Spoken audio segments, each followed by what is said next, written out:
வணக்கம். இது உங்கள் சிவி ஜோன். சொல்ல நம்ம எப்படி இருக்கீங்க? இப்போ பார்த்தீங்கன்னா லைவில் வந்து ஒரு சம்பவம் போயிட்டுருக்கு. அதாவது ஒரு டாஸ்க் ஒன்று கொடுத்தாங்க. இந்த ப்ரொமோத்தில் வந்த டாஸ்க் சீட்டை வந்துட்டு கிளி எடுத்து பார்த்துருப்பீங்க. ஆனால் கண்டஸ்டண்ட்டே எடுத்து பார்த்துருக்கீங்களா? இங்கே வந்துட்டு எடுத்து அவங்களுக்கு அதில் வந்து அவங்க தலையெழுத்தில் இதை தான் வந்து பேசி ஆகன்ற மாதிரி ஒரு டாஸ்க் கொடுத்து அதில் வந்துட்டு போன வாட்டி பார்த்தீங்கன்னா நம்ம சிவகுமார் பேசுகிற விஷயங்களை பார்த்துருப்பீங்க. நீங்கள் இன்னும் பார்க்கல, போய் பாருங்கள். சிரிக்காதவங்களை கூட சிரிப்பு வர வச்சிடும். அந்த மாதிரி ஒரு விஷயத்தில் வந்துட்டு நம்ம சிவகுமார் பண்ணார். பிக் பாஸ் காலாஜி தல்டர். அதுக்கப்புறம் ஏதோ முத்துவோட தயவால் தப்பிச்சார். இப்போ வந்துட்டு ஜாக்லினுக்கு வந்து ஒரு சீட்டு கிடச்சிருக்கு. அதில் பார்த்தீங்கன்னா இவன் பேசுனா நல்லாயிருக்கும், இவன் பேசுனா நல்லாவே இருக்காது, வாயை மூடுறான் அப்படின்ற மாதிரி ஒரு சீட்டு. இந்த சீட்டை எடுத்துகிட்டு யோசிக்கிறாங்க, இவன் பேசுனா நல்லாயிருக்கும், நான் முத்துவை சொல்கிறேன்னு. யாருக்கும் ஷாக்காக இருக்கோ இல்லையோ, நம்ம சௌந்தர்யாவுக்கு பயங்கர ஷாக்காக இருக்கும். இன்னும் இந்த பொண்ணு இவ்வளோ போய் சொல்லிட்டு இருக்கா அப்படின்னு. ஏமா என்ன குலகுத்தமாக பண்ணிட்டாங்க, ஏமா நீங்கள் எப்போ பார்த்தாலும் முத்துக்குமார் மேலே அவ்வளோ காண்டா இருக்கீங்கன்ற மாதிரி இருந்துச்சு. என்ன சொல்கிறான்னா, நான் முத்துவை சொல்கிறேன், அவன் வந்து பேசும்போது அப்படியே ரசிக்கிற மாதிரி இருக்குது. எந்த டாபிக் கொடுத்தாலும் அவன் வந்து இங்கே வந்து இந்த வராடாவில் பேசுவான். ஹாலில் ஆட்டாட்டாட்டா அவ்வளோ சூப்பராக இருக்கும். அதுலேயும் வந்துட்டு நிறைய முரண்பாடுகளும் இருக்கும். அவன் சொல்கிற எல்லாமே நான் அக்செப்ட் பண்ணவும் சொல்ல மாட்டேன். நிறைய முரண்பாடுகள் இருக்கும், ஆனால் கேட்குறதுக்கு நல்லாயிருக்கும்.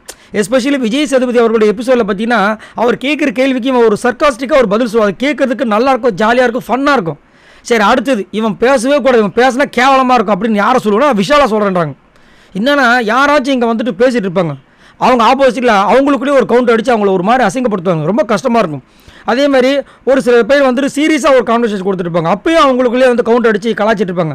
அப்போ நம்மளுக்கு என்ன தோணும், இவன் கொஞ்சம் பேசாமல் இருந்தால் நல்லா இருக்குன்ற மாதிரி தோணும். அது மட்டும் இல்லாமல் அந்த சீரியஸ் கான்வர்சேஷன் கூட ஒரு கவுண்ட் அடிக்காங்களே, இது என்ன அப்படின்ற மாதிரி ஒரு மாதிரி தோணும். ஸோ அதனால் எனக்கு வந்துட்டு இவன் பேசக்கூடாதுன்னா விஷால், இவன் பேசிகிட்டே இருக்கிறத காதில் கேட்கணும்னா அது முத்துக்குமரன் அப்படின்ற மாதிரி வந்துட்டு ஒரு விஷயத்த வந்து ஜாக்லின் சொல்லும்போது நம்மளுக்கே வந்துட்டு ரைட்டு அப்படின்ற மாதிரி இருந்துச்சு. அது மட்டும் இல்லாமல் முதலேருந்தே பார்த்தீங்கன்னா ஜாக்லினுக்கும் முத்துக்குமரனுக்கும் ஏதோ ஒன்று இருக்குது. அதாவது ஃப்ரெண்ட்ஷிப்பாக அவங்களுக்கு பிடிக்கும் ரெண்டு பேருக்கும். ஆனால் நடுவில் பார்த்தீங்கன்னா திடீர்னு அடிச்சுப்பாங்க, திடீர்னு பிடிச்சிப்பாங்க அந்த மாதிரி. ஆனால் முதலேருந்தே பார்த்தீங்கன்னா ஜாக்லினுக்கு வந்து பிடிக்காத நபராக வந்துட்டு இந்த விஜய் விஷால் இருக்காரான்னு கேட்டிங்கன்னா கிடையாது.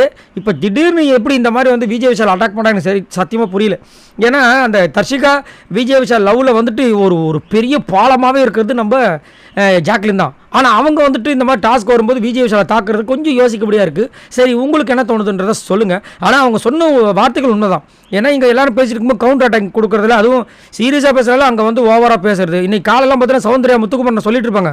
அவங்க சொல்ல வரதுக்கு முன்னாடி இவர் வந்துட்டு முத்துக்குமரனை பற்றி கேலி பண்ணுறது, கிண்டல் பண்ணுறது, அசிங்கப்படுத்துறது, அவமானப்படுத்துறது, துக்கப்படுத்துறது, துயரப்படுத்துறது, இதெல்லாம் கொஞ்சம் ஓவராக தான் போயிட்டுருக்கு. சரி, நீங்கள் உங்களோட கமெண்ட்ஸை சொல்லுங்கள். பாய் நண்பர்களே.